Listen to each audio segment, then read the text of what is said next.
Welcome to the Nose Up Podcast. It's a knee slapping good time. I'm Father Michael. What are you doing over there? I'm Molly.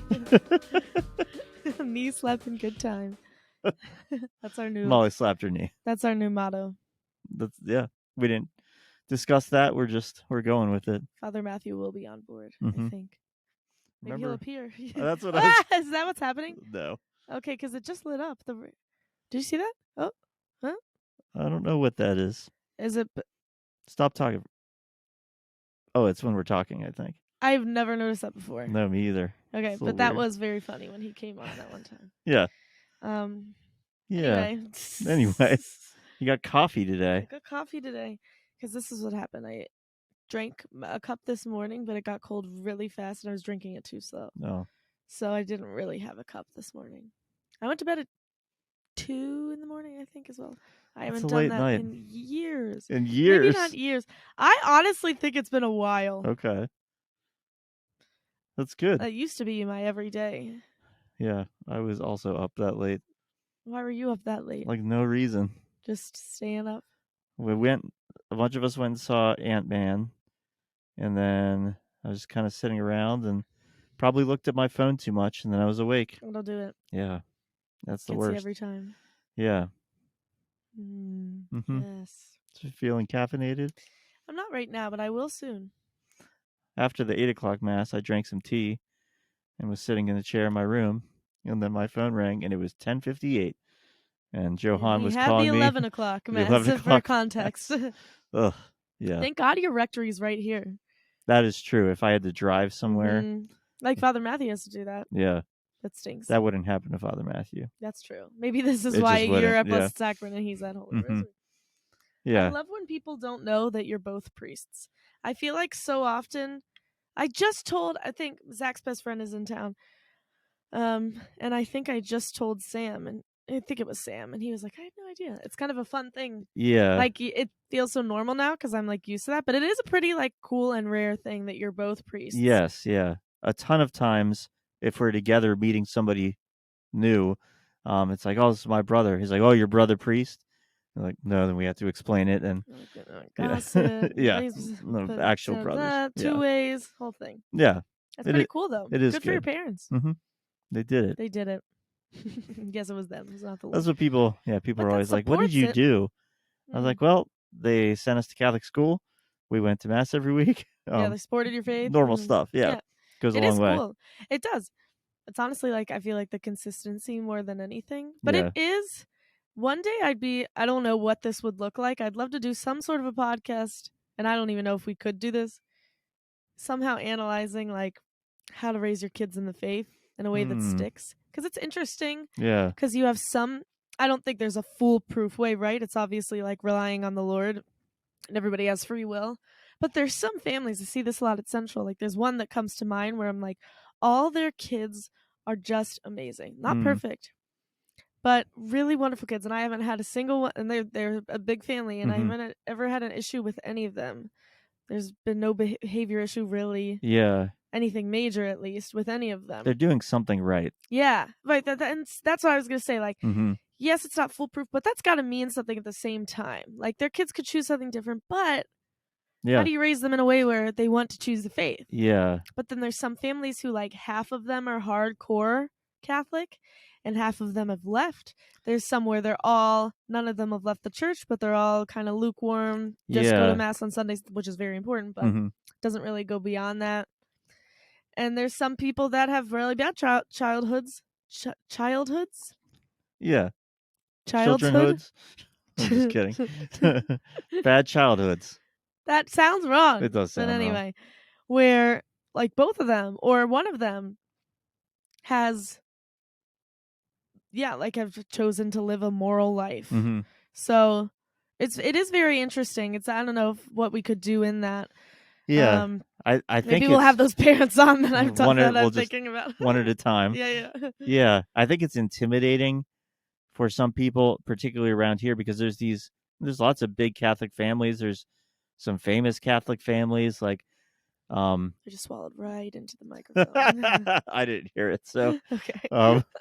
But yeah, like I don't think there's a magic pill for like, here's how you make your kids faithful Catholics, but there are clearly some things that work, and we should look into and some that. things that don't. Yeah. You know, Yeah. because it's not just about them staying Catholic. Mm-hmm. And I think sometimes people focus on. Are we talking about it right now? This is We what the kind of are podcast is talking about about today. it from all our experience. Well, I feel like we have. I've never had a child, but I do think we have a valuable perspective being around families, Catholic families a lot, and seeing having relationships with multiple children from Catholic Yeah. families, different Catholic families. Like I think we know a decent bit. Yeah. Not about how to raise them, but just like observing certain things of like, this seems to work, this seems to not work. Okay. So if you could pick from the outside, like, what's some one thing that you see where it's like, this seems really important and really works, what would it be? I'm not sure if I would do this. I actually have no idea. I think it's probably really tough, Mm-hmm. but no phone until you graduate high school. Oh yeah, Like, it's a bold choice. mm-hmm. And there's a family I know where none of them have had a phone. But they're very like well adjusted Social kids, yeah. kids who love the Lord. Mm.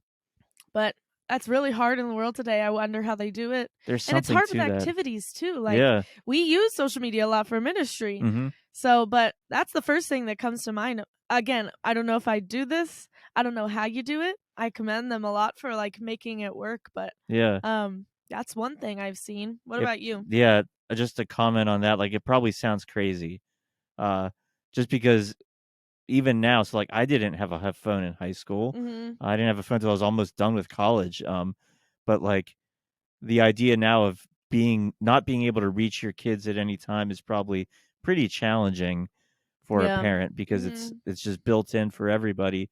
But I think you are protecting them from a lot of things. Yeah. Like the sinful things of pornography and everything that comes with that, but also just the dangers that can come with social media, the danger that can come with just being too attached to texting and like that sort of communication. So that's definitely a good one. Yeah. And I think even let's just talk. Yeah. Are we just gonna do We're this? just doing this. Okay, yeah. cool. We'll table the topic, I Yeah. guess. Okay.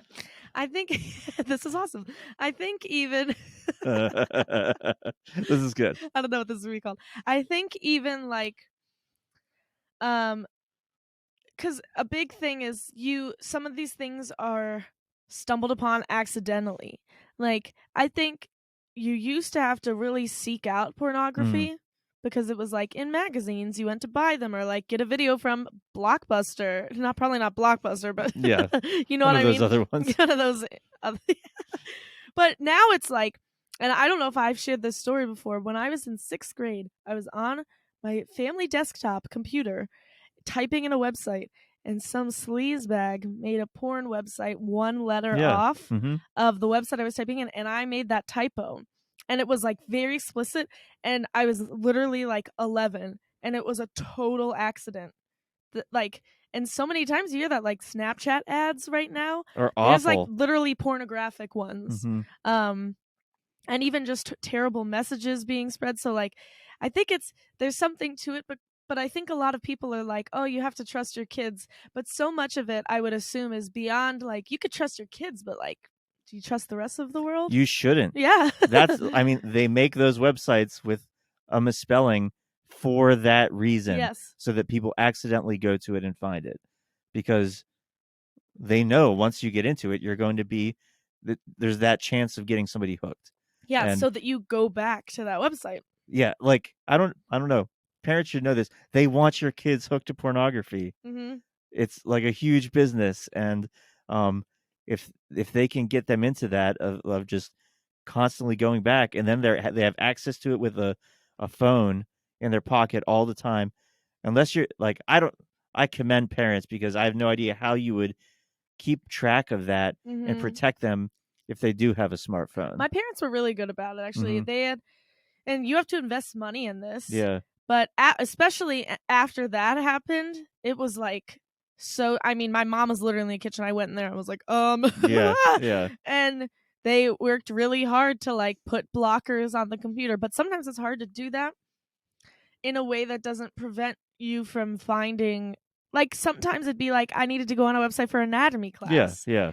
Totally It's okay, innocent, yeah. but it would get blocked. But honestly, like I feel like that's worth it in the end as long as like you're there to like type in. It was like a passcode protected. So like if I was like, hey, I need this website for school, hmm they could add it and then type in the code for it It is and worth it. things like that. And that never Yeah, happened to me again. yeah. Um, Yeah, just the amount of people that get hooked and the amount of young people that get hooked on pornography now, it's absolutely worth it to save your kids that trauma yes. and sin, like, Mm-hmm. and it's not their fault usually to stumble upon it, but like just the the pain that's going to give them moving forward and the difficulties it's going to give them moving forward. I'm trying to think of this conversation. I can't remember who I had this conversation with, Mm-hmm. but I don't think it matters. Someone was saying something about how like sometimes they hear stories. I forget if it was from like other parents or something, where it was like an adult who has young children.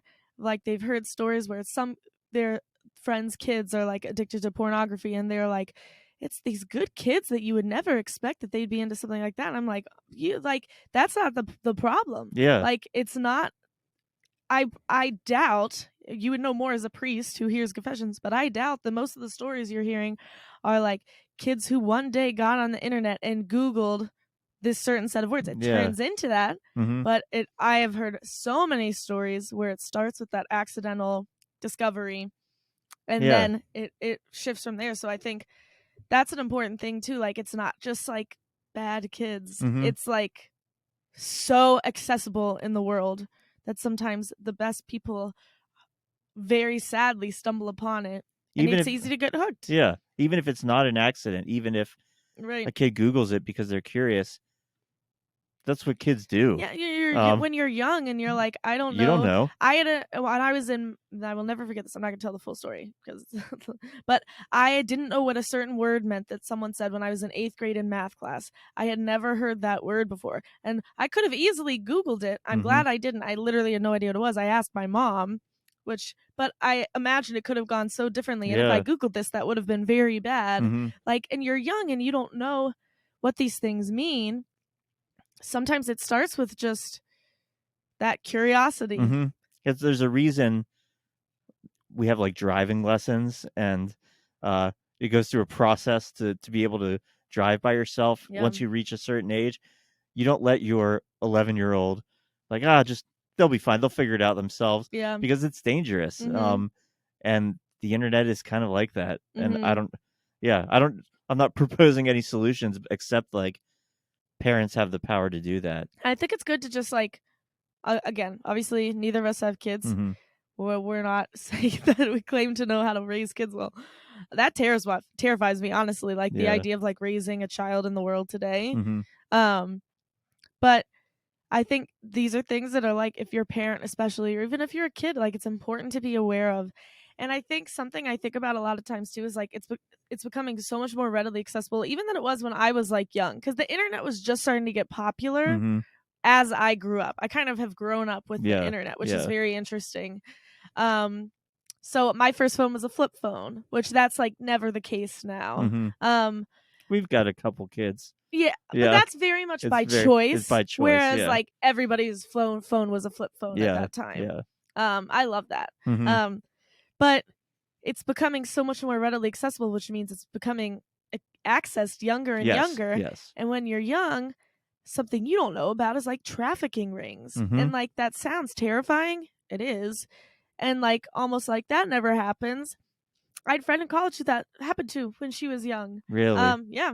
And like luckily healed a lot. I was able to get out of that, but a Mhm. very unfortunate situation led to that. Like they might think that they're just talking to a friend online. Mhm. So many of these games, like for me, it was Club Penguin growing up. You Uh-huh. could talk to people and just like have conversations. Yeah. And if you're young, like you could just say, you might just be like, "Oh, this is my name and my birthday." If someone asks you, because you don't know that you shouldn't do that.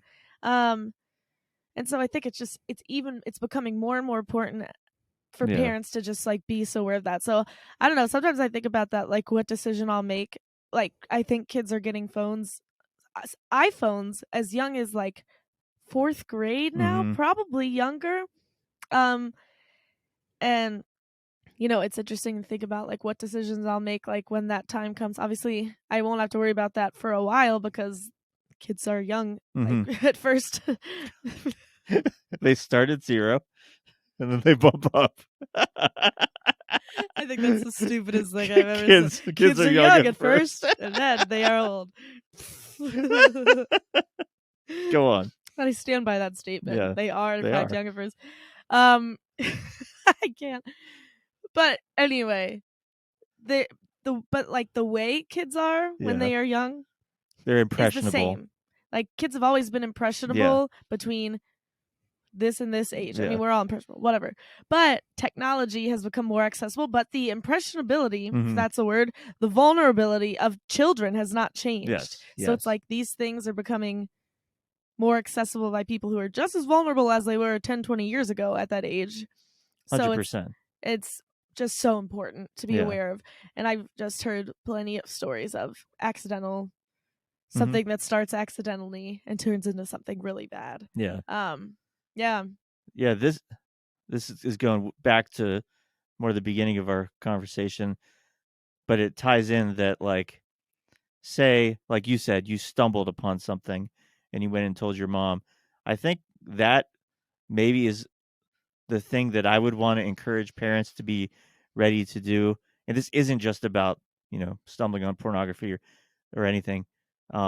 It seems like if your kid is able to talk to you about anything, like that's going to help them in the long run. That if they fall into sin, if they are hurt or abused by someone, if they're afraid, if whatever is going on, I think just the kids that I've known who feel confident in being able to talk to their parents about things is such a stunning thing. Yeah. And I think especially if some of our Kairos talks that these students prepare and then they give a talk at the retreat, and some of them mention like that they went and talked to their parent about something really hard they were going through, and like, yeah, that's a really good sign that You're again, raising your kids well. something's going right, that they're not afraid to go deal with this with the parents. That I think that, to me, like you asked what I thought would be a really pivotal thing, I think that might be it. Yeah, I think as a parent,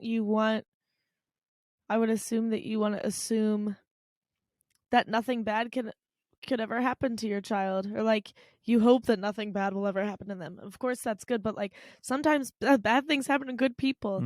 Like the most upstanding Christian kid could get raped. Like, you know what I mean? It's not all. Sometimes certain mistakes lead to bad results, but sometimes bad things just happen, and you could protect them as much as you can, and you should protect them.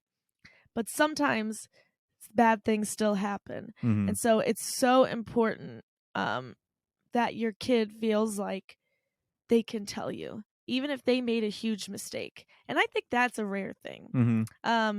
We see a lot of great parents at our school, but I do think, like, in general, it's a really rare thing for a kid to feel like when something bad happens to them, and especially when they've done something bad, that they can tell their parents. So if I have any encouragement as a non-parent, but as someone who works with kids a lot, I would say, like, always make sure your kids know that first you love them. And no matter what they tell you, not that you're going to approve of it, but that you will love them. Yeah. And I think that can go an absolutely long way. And I've seen it. Like, I've seen situations like that with kids that we've worked with where, like, I've seen the end where they don't feel like they can tell their parents and they stay stuck in this, that, or the other bad situation for a really long time because they feel that way. And I see the other where they maybe are in a bad situation but are able to get out of it quicker because they share with their parents, and their parents are loving and help to pull them out and aren't just like, I can't believe you did this. Yeah. And sometimes it's really messy and sometimes it takes a while, but it's totally worth it. Yeah. I remember my 8th grade teacher, towards the end of 8th grade, and it's funny to think back this now, she basically said, like, if you ever need anything, if you're stuck at a party and you don't know what to do, or like think you're in trouble, you could call me, and like I didn't know how to call her, and Mhm. also I was such an innocent eighth grader, like what am I going to come up Right. against? Yeah. But just kind of that open ended, like there's always a way out for you, especially with your Mhm. parents. That Yeah. um, no matter what you've done, even if made a big mistake or lied or deceived them, um, just that willingness, like you're out of your league, I'm here. I'm here for you. Goes such a long way. What would you like if, let's say that like there was this a kid, you're, let's say, assuming that you're raising your kid to be Catholic, you really believe in the Catholic faith, and a kid came to a parent and was like, I had sex. Hmm. And like you as a parent don't believe that they should be doing that outside of marriage. Like how would you recommend a parent react in a situation like that? Because you agree that that's wrong, Yeah, right? yeah. But that they're in a vulnerable place. So like what if a parent was like, how do, and I'm sure you probably had situations where parents are Hmm. like, this happened with my kid, what do I do? Yeah, What's kind of your advice? And you could plug in any sort of like sin into that. yeah. Or even just like, I've been addicted to pornography. Hmm. Like any sort of example like that. So usually it seems like in that case, if a kid is telling their parent that, the kid realizes like something's the matter. Yeah. And the fact that they're coming to you says that they want help, even if they don't really understand all of it. And so I think like you said, the first thing they should know is that they are loved. Not like, how could you, or I'm disappointed in you, or even like, how do we fix this right away? Just kind of that First, acceptance of like, not of everything they've done, but but of you're them. my son, you're my daughter. Like, yeah, acceptance of them, I think is the first thing, because then they know no matter what, like that foundation is there. They're safe. And It's gonna be okay. yeah, and that's tied right into like how they'll see God as well. hmm That like if their parents are people that, even when I've messed up, when I come to them for help, that like they're ready to help, whatever that takes. And mm you know, maybe there's crazy consequences, like someone could get pregnant, someone could get a disease, I someone have a could. great story about this. Yeah, Um, yeah. do you? Prove it. I'm not this. So this ended up being a joke, but I'm not. I'm just not going to say who it was because I don't. Hmm. I don't know if they'd feel comfortable with that.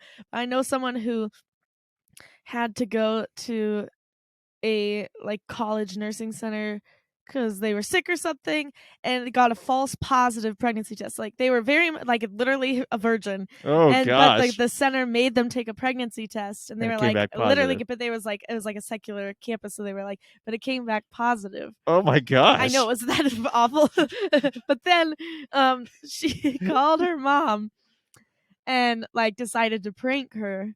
And the very Catholic family, okay, like kids, very upstanding kids, and um, she, and she called her mom and was like, "Mom, I just took a pregnancy test and it came back positive." So she like wasn't lying to Yeah. her, and then was gonna be like, just kidding. She was like, her response, like she paused for a minute, and she was like, it's okay. I love you. We're gonna figure this out together. Oh, And good. then she was like, I felt awful because, Uh-huh. but I like think about that all the time. I'm like definitely a mom who would not have wanted her kid to like get pregnant outside of marriage, Hmm. but thought that it had happened. And this is a big. I think that's so important. Like sometimes parents react in a way where it's like they want to change what happened, but you just can't. Hmm. You Mm. can't go back and take their virginity away or give them back their virginity, but you can help them heal and Yeah. make better decisions going forward. So I think thinking of it from that place, and that was what it was. Like she Hmm. wasn't like, can't believe you did this. Like, what good would that do? Yeah. It, and it wasn't real, but like if it were like make her feel already worse than she did, Hmm. or shame her for something that now like there's a life that's beautiful. Like you should be helping encouraging her to accept and embrace that life, Yeah. right? But I always think of that story because I think it's so beautiful. I'm Father Matthew. If you'll bleep out the name, I just kind of want to tell him. Boop derp derp boop boop boop derp derp derp derp derp derp derp derp derp.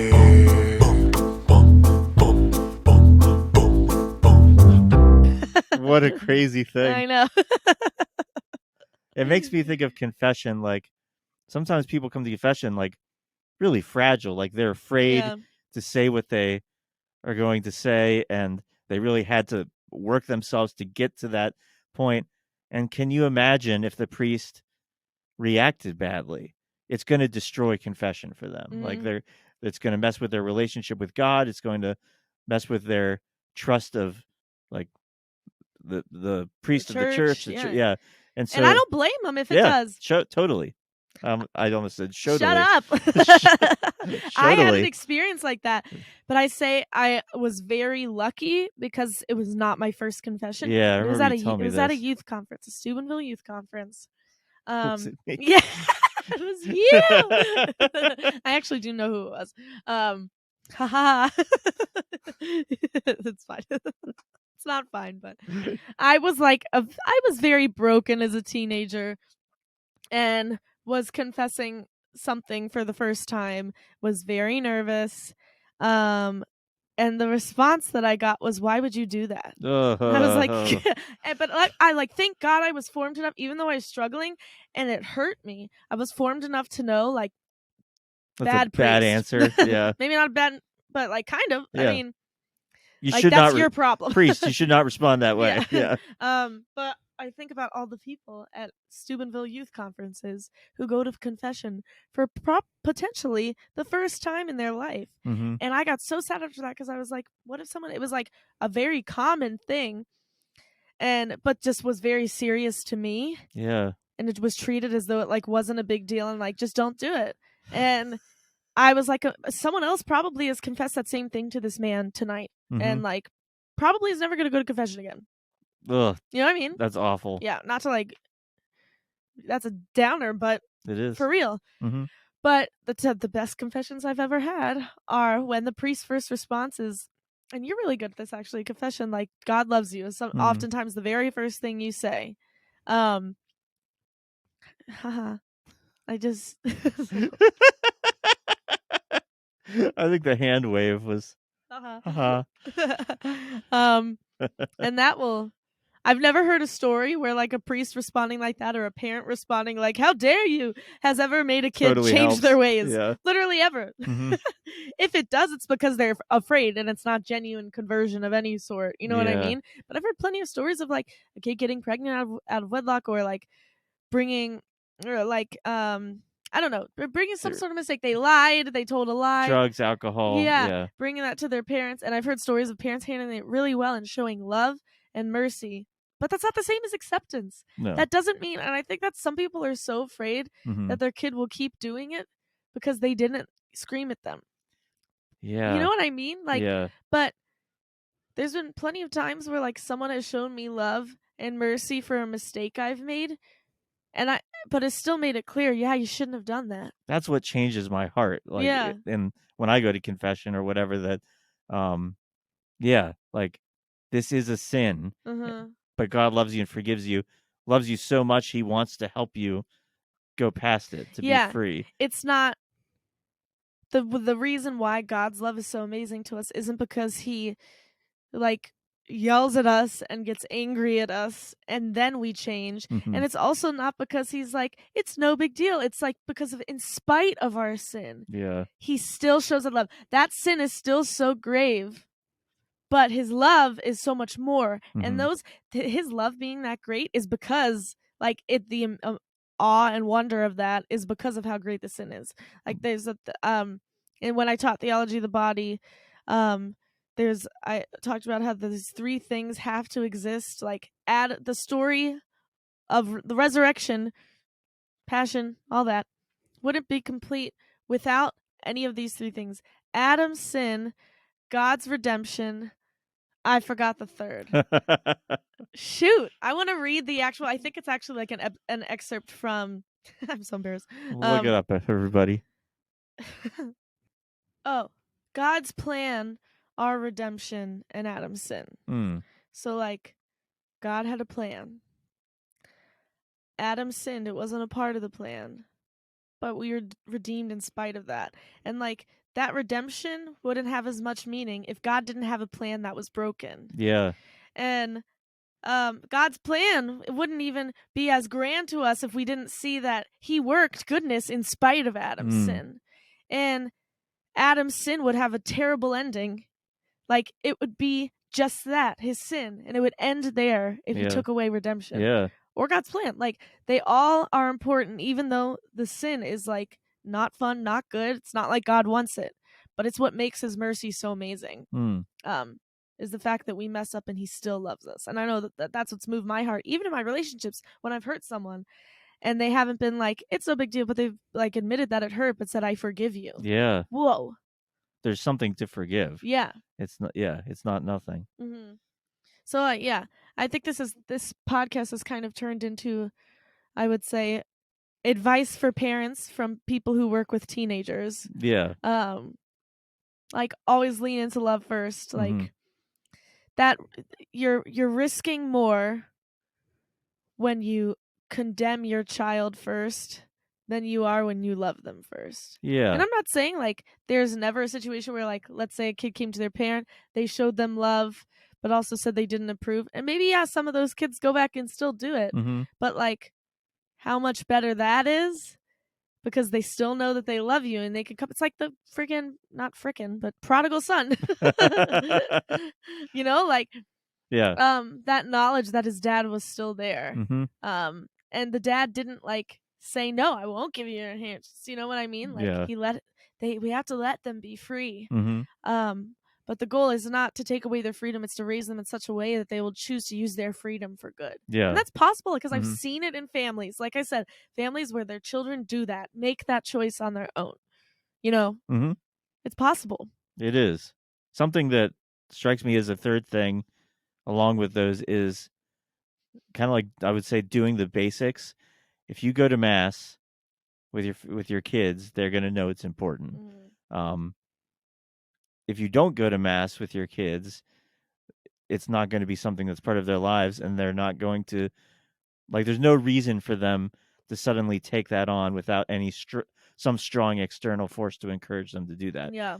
That does happen, and we've known kids who like make the faith their own despite the fact that their family doesn't really practice it.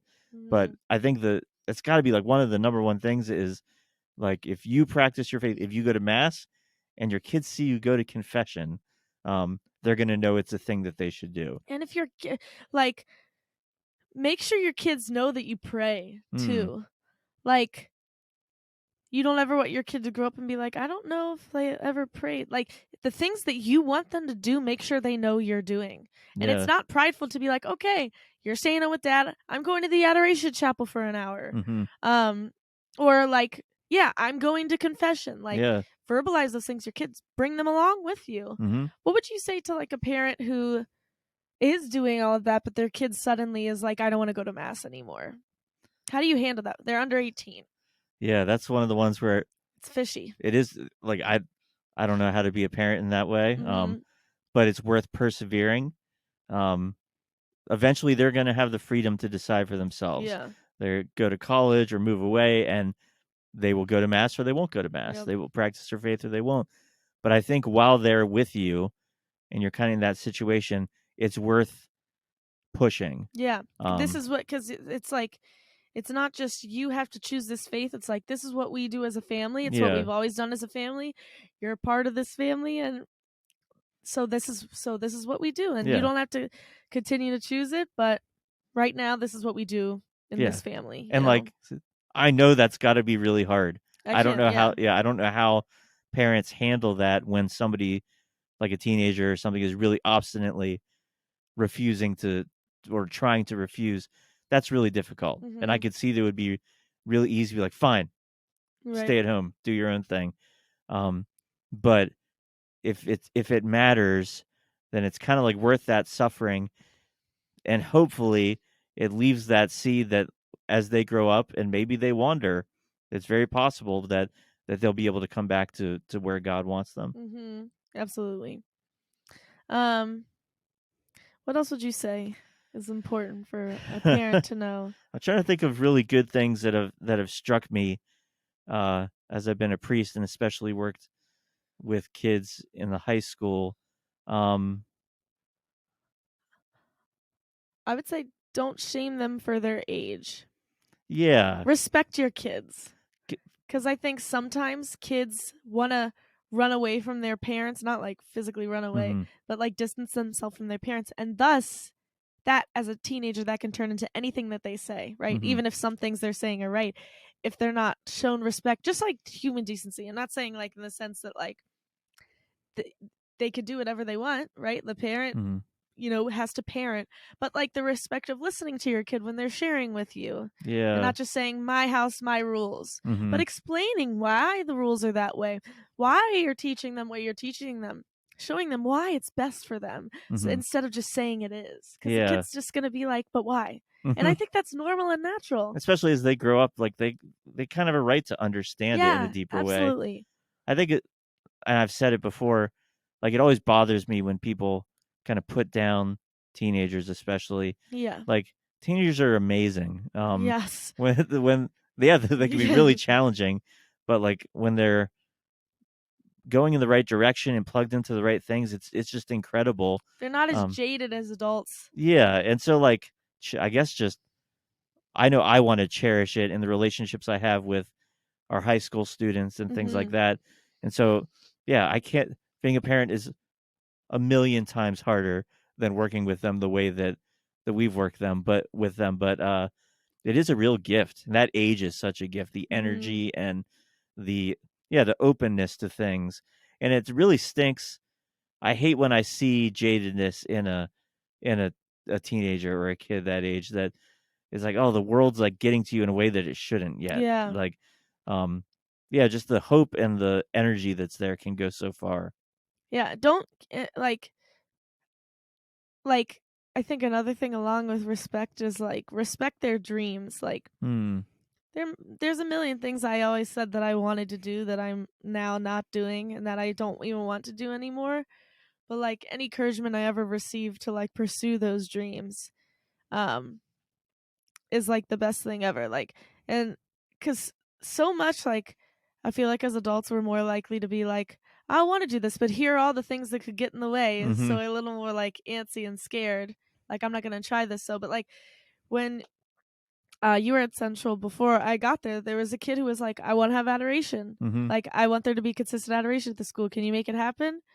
And then it happened. And Yeah. now we have it every other week at Central because of a student. Mm-hmm. We started a campus ministry core team because 2 students wanted to. Yeah. And like the best thing that I think we've ever done for them is not it is support what they want. Like Mm-hmm. is when they say, I want to grow my relationship with the Lord this way, saying, okay, like what can I do to help with Yeah. that?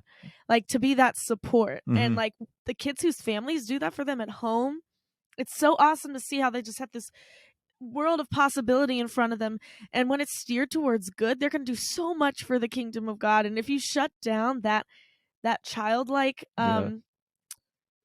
freedom Mm-hmm. in them, like it's almost like you're going to help them become a better disciple if you encourage the fact that like they can do what they set their mind to. Yeah.